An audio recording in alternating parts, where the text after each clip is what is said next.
Good morning, warriors. Welcome to the U Movement. I am B, and a while back in many of my videos, I have promised that I'm going to be as raw and real and in real time as I can be in this awakening process.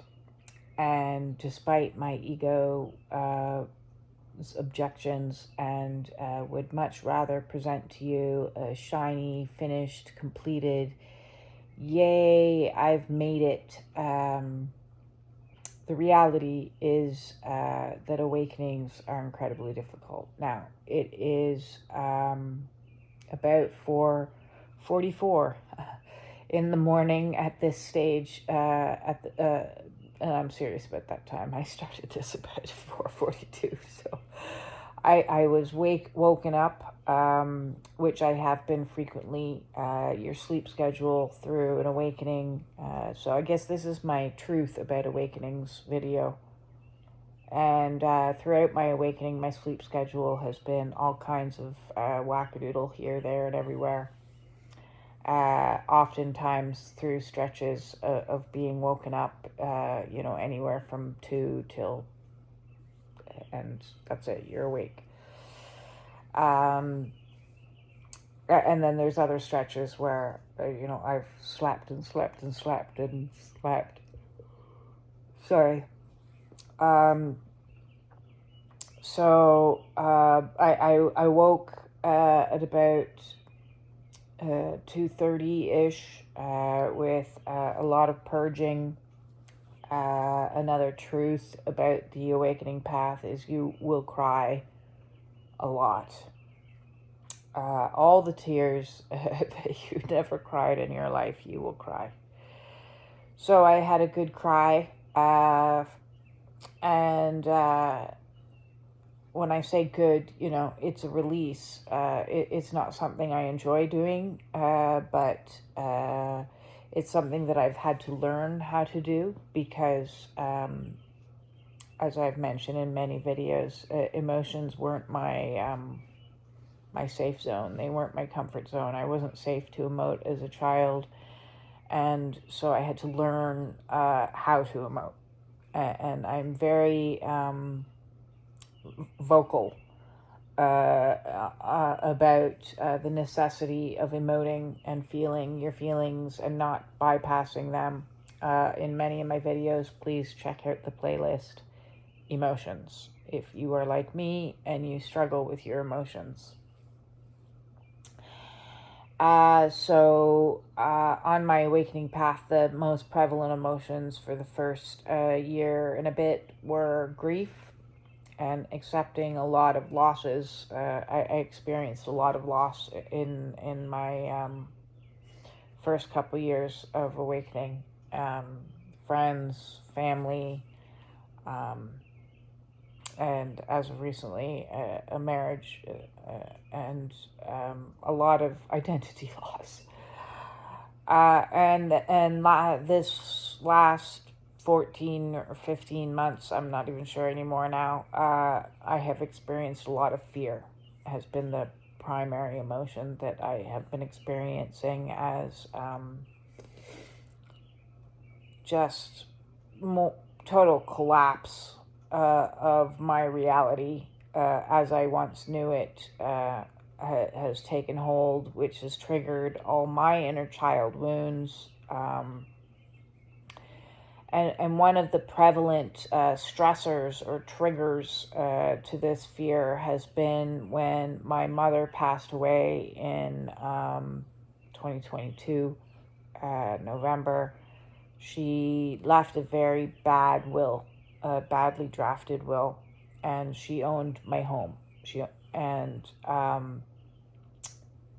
My home has been in the hands of a bank as the executor, and because the will was so badly drafted, they demanded that I obtain a lawyer and my brother obtain a lawyer, and we've been in litigation for over a year now, which has financially ruined me. And there has been the threat of losing my home hanging over my head since this time. And I live in my home with my son, biological son, and my two soul kids, his girlfriend and his best friend, who are like my kids. I love them to pieces. And so this threat of losing my home, being somebody that was adopted and put through the Children's Aid Society and moved so many times as a toddler, from, I'm not sure what age I was actually put into the system, but I wasn't adopted until age 2.5, almost 3. And children need to have attachment. That's kind of built in to the human template.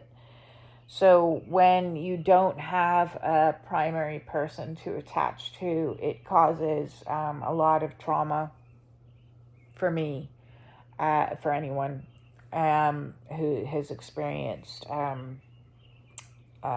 being taken out of their family of origin and moved around. And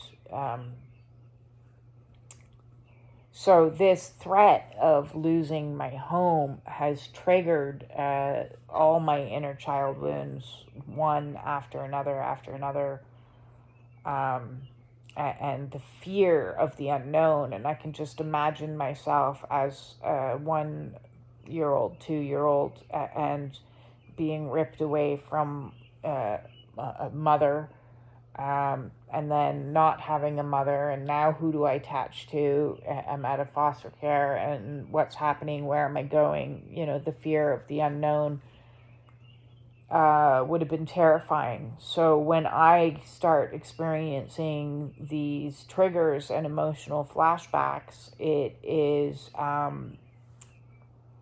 like I'm in that age again, and my emotional flashbacks are terrifying to me, because it's like I lose the capacity to I'm not functioning from adult mind, I'm functioning from child mind. And a child mind is like, what am I going to do? Where am I going to go? They know that they don't have money. They know that they don't have, the way to provide, so my mind is like, I'm losing my home. What am I going to do? I'm going to be destitute. I'm going to be on the streets, which isn't the case. Obviously, I'll land somewhere. I'll go somewhere. But it's hard to convince the child that they're safe. So this has been on top of everything else that I have experienced through this awakening process, which is the hardest thing I've ever been through in my entire life. Like years this has been going on. It's been, it's like frying my nervous system. I made a video yesterday about, how my nervous system is absolutely shot. And I'm having to learn to practice things like radical acceptance of the situation, and where the situation currently is that it finally went to court yesterday after a year of building up to it, draining the coffers, because legal bills are exceptionally expensive. And the judge refused the draft order that we had been so diligently working on, creating the solution to the problems. So the judge refused it. And so all the way along, I've known that the threat of losing my home is there, I'm trying to practice radical acceptance. I'm trying to practice faith. I'm trying to practice being in the present and being in the understanding that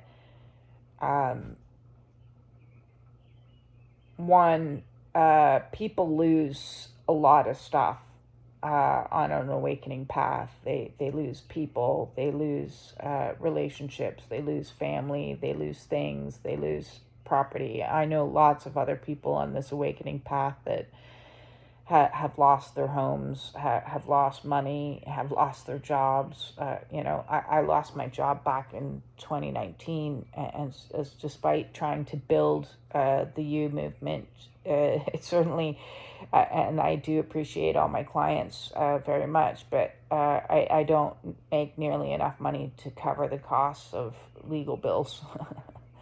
So I've been accumulating debt, which is terrifying to me. It's not my comfort zone by no means. And I'm not alone in how devastating an awakening is, because the whole point of an awakening is to remove from you all the attachments that you have to, eating habits, the attachments you have to behavioral habits like drinking, smoking, and all the rest. You're pushed to give these things up and surrender some more, and pushed to let go of other attachments like jobs that don't work for you and marriages that don't work for you, even though you're very trauma bonded into them. And that you feel a weird sense of comfort in the discomfort, as well as places, people, places that you live, homes that you have, belongings that you have. It's a commonality that many people lose everything. So, this is what I've been facing. This is the truth.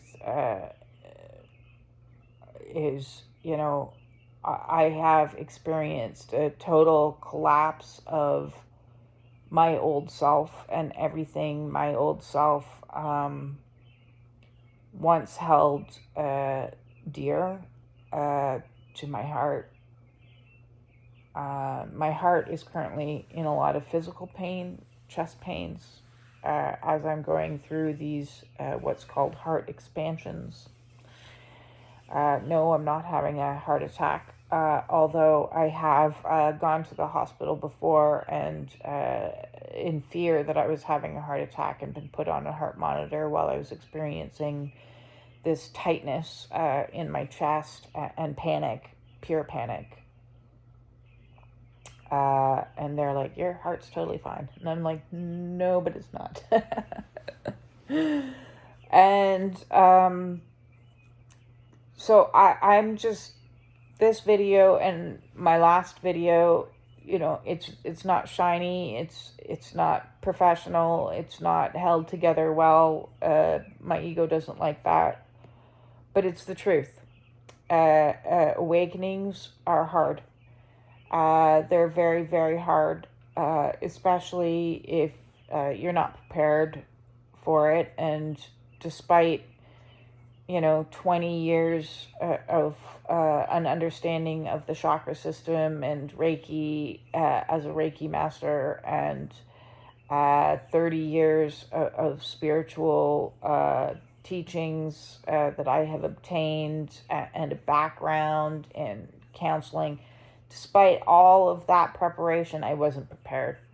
I wasn't prepared at all for what needed to go and what it would feel like. I watched a movie at the beginning of my awakening on Gaia about awakenings, and there was a gentleman talking, and he was sitting in front of the camera, raw and crying. His whole life was falling apart. His relationship was falling apart, and I was like, oh man, this is horrible. What is this awakening gonna do to me? and it has squeezed the shit out of me. It has one after another made me face all of my childhood wounds as triggers come along and make them surface. It has made me look at and address all of my shadow, all the stuff I didn't want to see at all the like nonsense, my perfectionism and my attempt to control and micromanage the universe. And, if I just hold all this together, I'm gonna, like, my life will be fine. And address, all my substance use, which I thought, I'm fine, I smoke a little bit, who cares, I just drink on the weekends, I'm okay, because I spread it all out, right? A little bit of pot use, it's medicinal, it's fine, no problem. This box of donuts, yeah, hell, I deserve it. I had a bad day, I deserve some sweet, and so I tell myself all this delusion, and this relationship, it's not that bad.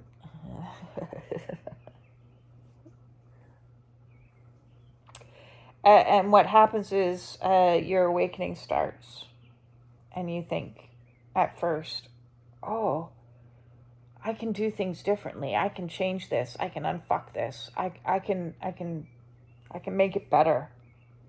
And then it just keeps crumbling and crumbling and crumbling. That tower moment or tower card in the tarot deck is like a tower that's on fire and it's just crumbling. And once it starts crumbling, you have to surrender to the crumble. You just have to surrender to the crumble. And so that was very difficult for me because I was attached to those things. I was trauma bonded to those people. And control and trying to present an image of, yeah, I got all my shit together, man. I kind of liked those masks. And awakening's like, nope. No, you need to learn things like patience. You have to learn things like surrender and surrender and surrender some more. You have to learn to be in presence. Otherwise, you'll go insane. That's been one of the hardest things for me is, and there's been so many times that I've thought I'm going insane. Like, am I even awakening? What is happening? I'm losing my marbles. I think that's what really is happening. And, using a lot of mantra work of everything's going to be okay. It's all right. One step at a time. My friend was telling me about, in AA, they use one right action at a time, like one right step. What can I do in this moment?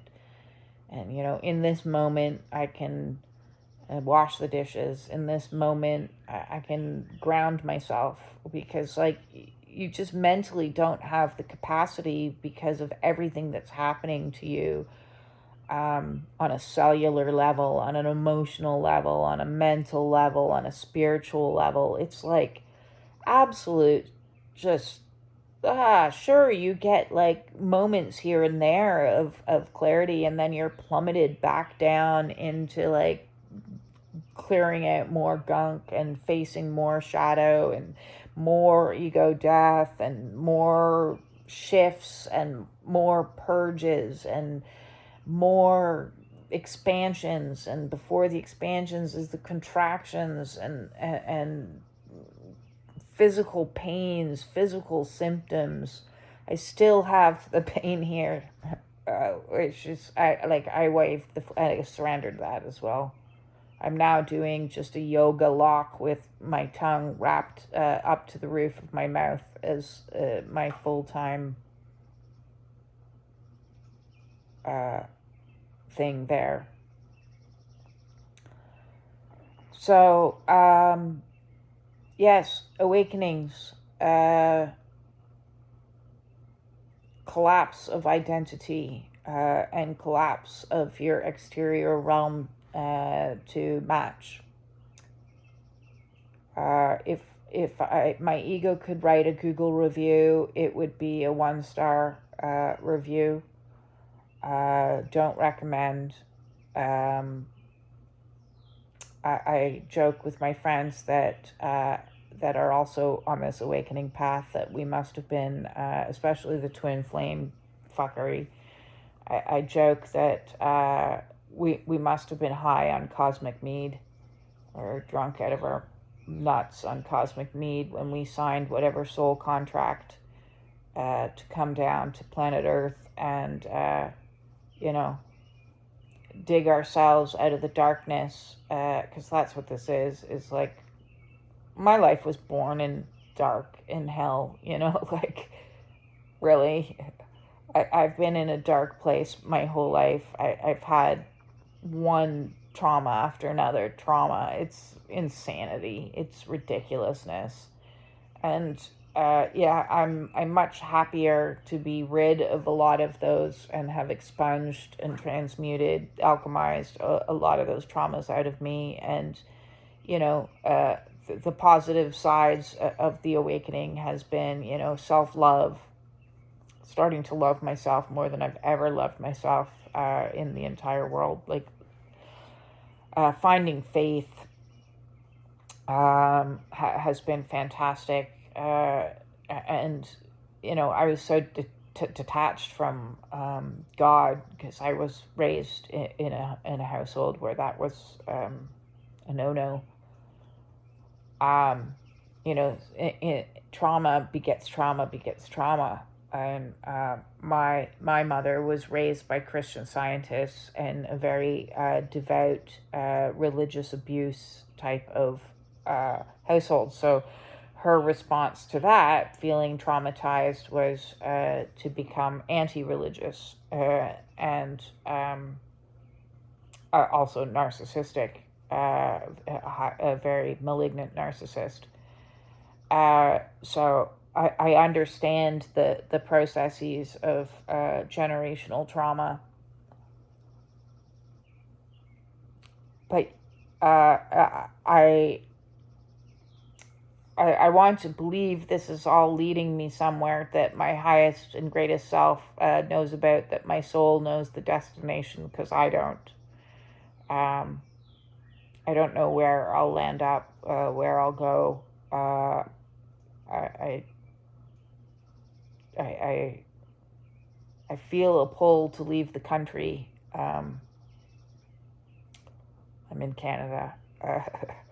But it's like there's not much left for me here. So, yes, awakenings. If you are on an awakening path, you have my utmost respect and empathy and compassion and love. Also, things that have gotten stronger in me since my awakening is my capacity for love and compassion for other people. So I am grateful for that, as well as gratitude. So see, there are some silver linings in this, but the process in getting there is very difficult. Ever since my twin flame activation, this catalyst person that came in, and then I had a spontaneous Kundalini that I was completely unprepared for. My life has just completely transformed. Like, I'm not remotely close to being the same person that I used to be. And that's probably a damn good thing, because, man, she was depressed. She was miserable. And I'm not depressed. I'm lost. I'm confused. There's a great fear of the unknown. But like anyone else, I have to just keep showing up day after day and doing the best I can and dealing with each day as it comes. And that's what presence is all about. So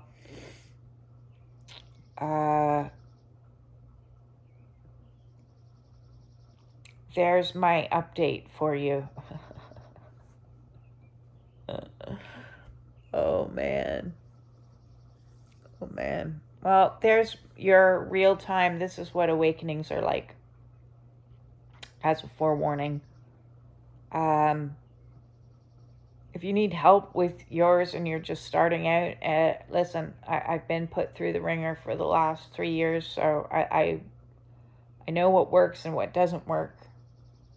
At the moment, if you want a couple more tools, just throw your way. I sleep with like a ton of crystals, usually on me, to help me feel grounded, as well as my Bible now.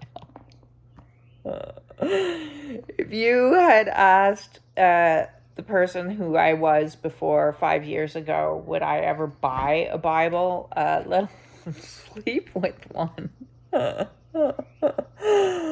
Oh my God, not a chance, not a chance. Oh, not a chance. I would have scoffed at that and laughed at that. But after going through multiple spiritual crises through this last year, oh, damn straight, I'm keeping that thing. Because I haven't even talked to the full extent of fighting off the negative energies and stuff like that, and going through times where you're like, what the holy hell is happening? It's one initiation after another. It's one initiation after another. So I'm showing up today, showing you me in my shadow, in my raw, in my imperfect, everything's falling apart. And I guess I have no more fucks to give. Oh, Lord, I had too many fucks to give. I had way, way too many fucks to give. And this is the Unfuckening Movement that started it all. And it's been giving up one fuck after another fuck. It's in the hands of God. Seriously. Whatever happens, happens. I give up trying to hold it all together. I give up. I surrender. Peace out.